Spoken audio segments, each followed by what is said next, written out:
Iran rutin uji coba dan demonstrasi kemampuan rudalnya sebagai bagian dari strategi pertahanan militer mereka. Presiden Iran mengatakan tidak ada kompromi mengenai pengembangan rudal milik mereka.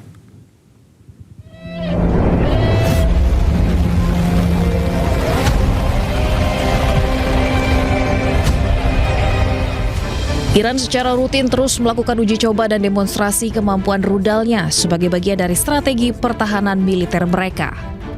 Presiden Iran Masoud Pezeshkian juga membela program rudal Teheran selama konferensi pers bersama dengan Perdana Menteri Pakistan Muhammad Shehbaz Sharif di Islamabad pada hari Selasa.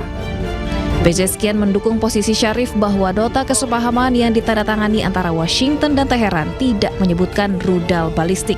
تفاهمنامه‌ای که داشتیم وجود نداره و هیچ وقت وجود نخواهد داشت. اگر ما موشکامون که برای دفاع از خودمون بود نبود، اسرائیل ایران رو و آمریکا ایران رو مثل غزه شخم می‌زدن و به پیر و جوان رحم نمی‌کردن. اینا از حقوق بشر دم میزنن. دروغ بزرگی است. و اگر ما نمیتونستیم از خودمون دفاع کنیم، قطعاً کشور ما رو اینا رحم نمی‌کردن و قدرت ما رو نابود می‌کردن. در نتیجه هیچ وقت هیچگاه در مقابل توان دفاعی خودمون هیچ کس گفتگو نخواهیم کرد.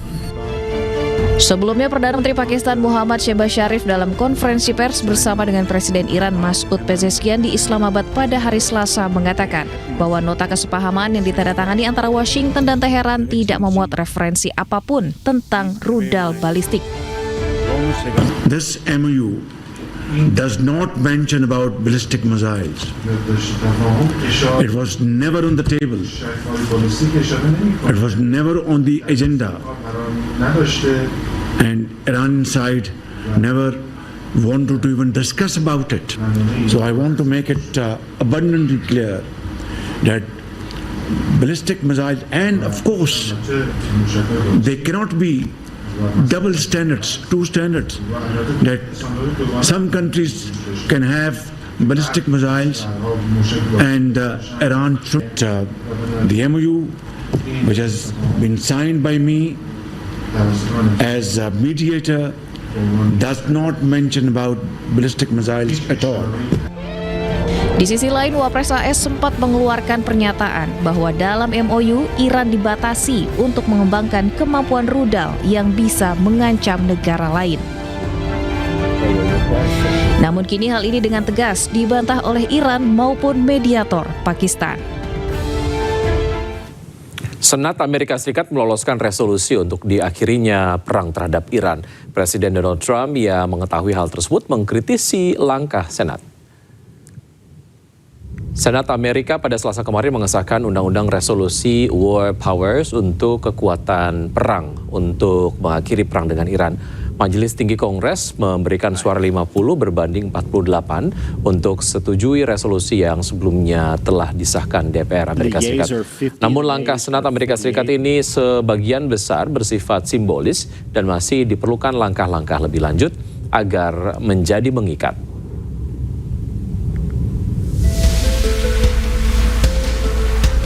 Mengetahui hal tersebut, Presiden Donald Trump mengkritisi Senat dan menyebut resolusi simbolis tersebut disahkan pada waktu yang tidak tepat. Trump menilai resolusi tersebut justru melemahkan posisi tawar Amerika Serikat dalam negosiasi dengan Iran. Trump juga mengkritisi 4 senator Partai Republik yang mendukung resolusi. Ya, di tengah konflik dengan Amerika Serikat dan Israel, Iran berhasil membangun kilang minyak lepas pantai di Teluk Persia. Iran berhasil memasang platform pengolahan lepas pantai seberat 6.200 ton di lapangan minyak Reshadat di Teluk Persia. Platform raksasa ini dipasang mulai tanggal 22 Juni 2026 lalu. Platform ini akan menambah kapasitas produksi minyak Iran hingga 35.000 barel per hari. Rencananya platform ini ditargetkan akan mulai produksi penuh mulai tahun depan. Iran pun diperkirakan akan memperkuat posisinya sebagai salah satu produsen minyak utama di kawasan Teluk Persia.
Anda menyaksikan Breaking News, saya Wiki Adrian. Pemirsa, di tengah upaya perdamaian antara Iran dan Amerika Serikat, Israel terus membombardir Lebanon Selatan.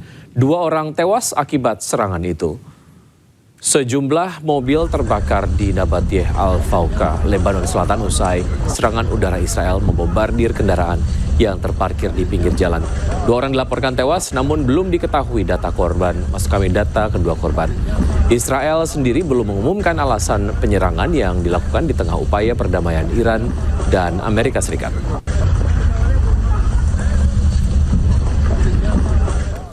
Hizbullah menegaskan tidak akan menyerah terhadap Israel meski terus diserang. Sekretaris Jenderal Hizbullah Naim Qasim mengatakan seluruh anggota Hizbullah siap mati demi berperang melawan Israel. نحن الآن في مرحلة جديدة من تاريخ لبنان ومقاومته وجيشه وشعبه ومستقبله. في مرحلة اسمها مرحلة كسر المشروع الإسرائيلي. فينا نقول بعد كل هالمحاولات اللي عملتها إسرائيل كل هالسنتين 3 وصلنا هلأ لمحل إنه انكسر المشروع. مش معناتها أنه ما حيحاولوا بعد، مش معناتها أنه ما حيصير في مراحل أخرى، بس في مشروع كبير كان اسمه إنهاء حزب الله عسكريا وسياسيا وثقافيا واجتماعيا وبشريا، وإلغاء وجوده ووجود كل اللي معه على طريق إسرائيل الكبرى. هذا المشروع انكسر، يعني هلأ بدهم فترة طويلة من الزمن ليرجعوا يشتغلوا، يقدروا ما بيقدروا خلوا يجربوا حظهم، لكن عم قول نحن في مرحلة كسر المشروع الإسرائيلي. دور الميدان هو الأساس، يعني لو لم تكن المقاومة في الميدان ولو لم يكن الشباب الأسطوري الاستشهادي العظيم الذي ملأ الدنيا بنموذجه الراقي المستعد للتضحية بالنفس والمال وإراقة الدماء وخسارة البيوت والأهل وكل شيء فقط من أجل أن يبقى واقفا يمنع الاحتلال من أن يحقق أهدافه، لو ما كان هدول موجودين بالميدان ما كنا وصلنا لهالنتيجة. Tim Mercy melakukan tinjauan langsung kondisi Rumah Sakit Jabal Amel, Lebanon Selatan yang hancur akibat serangan Israel. Selain itu, tim Mercy juga membantu menyediakan kebutuhan mendesak bagi para pasien.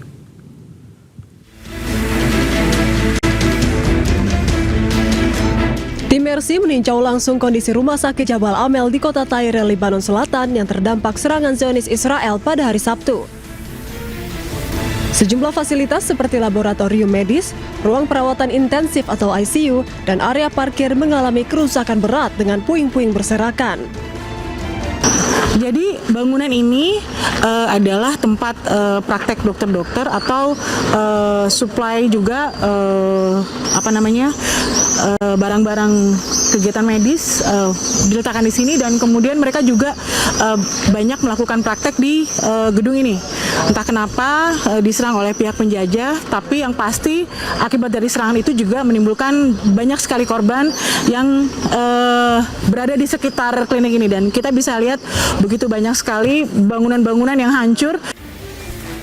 Selain itu, tim Mercy juga turut membantu petugas medis Lebanon yang menyediakan obat-obatan untuk para pasien. Mereka mengidentifikasi kebutuhan mendesak yang diperlukan oleh Rumah Sakit Jabal Amel yang menjadi salah satu pusat layanan medis utama di Lebanon Selatan. Serangan militer Israel dilaporkan menewaskan 4 orang dan melukai 127 orang, dengan sebagian besar korban luka merupakan tenaga medis rumah sakit. Warga Lebanon Selatan yang mengungsi kembali ke wilayahnya masing-masing setelah Amerika Serikat, Iran sepakat gencatan senjata. Jalan-jalan menuju Lebanon Selatan mengalami kemacetan panjang oleh ratusan mobil yang dikendarai warga untuk kembali ke rumah mereka.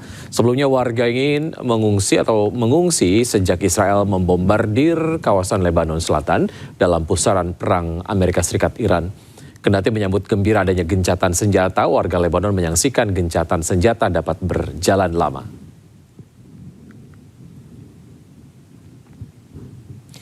Di tengah perundingan Lebanon dan Israel di Washington, Amerika Serikat berkomitmen menjaga kedaulatan Beirut. Sementara itu, isu dukungan Iran terhadap Hizbullah akan dibahas dalam agenda terpisah.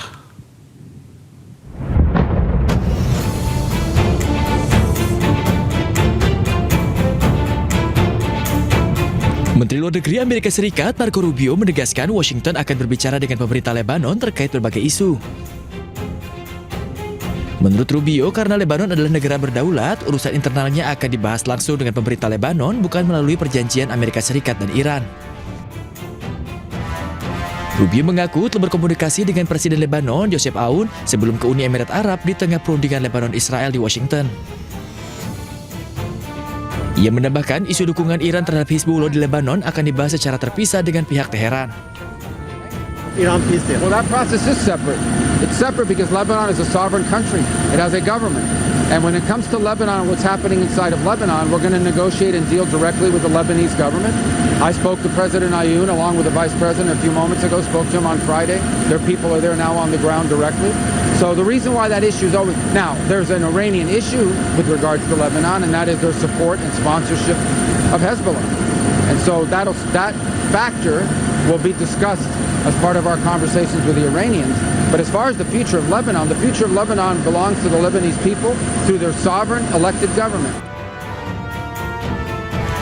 Saat ini Lebanon dan Israel telah menjalani perundingan baru di Washington pada 23 hingga 25 Juni. Perundingan tersebut dilakukan untuk mencari solusi atas sejumlah konflik kedua negara.